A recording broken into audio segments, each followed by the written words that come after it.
has Southview at home hosting Travis Lewis and the St. Francis Knights. Early action, Sean Millington gets in the passing lane, heading back the other way. Nice control to get the lay-in to fall.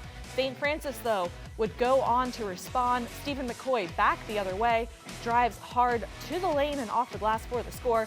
Knights up 2 at the break.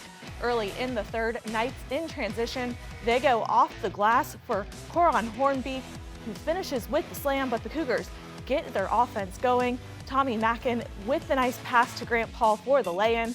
Then a few possessions later, the dish to Jack Woodall connects on the triple. Southview gets the win 45-35. Let's send it out to the guys that called it, Rhett Boyd and Tim Clagg. St. Francis and Southview met 2 times last season, once during the regular season in January and then in the OHSAA tournament. They split those meetings, and through the first half, the way the game was played, the pace of play really favored St. Francis, especially with Coron Hornbeek in early foul trouble. He picked up 3 in the first half.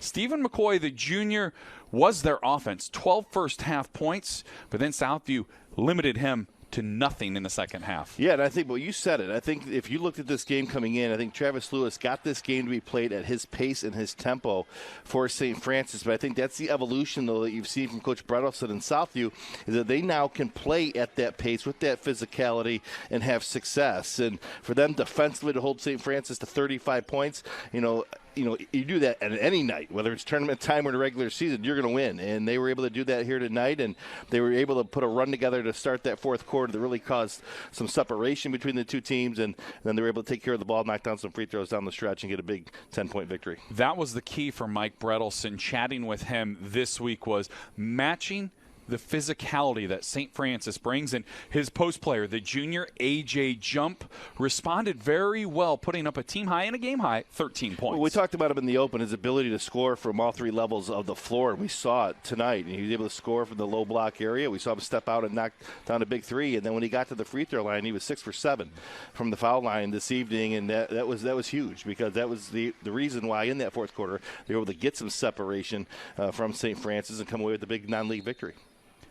Offense, that has been the question for Coach Travis Lewis's team last night, scoring a season-high 67 points. But now, 4 out of the last 6 games, they have not been able to score 40 points in a game.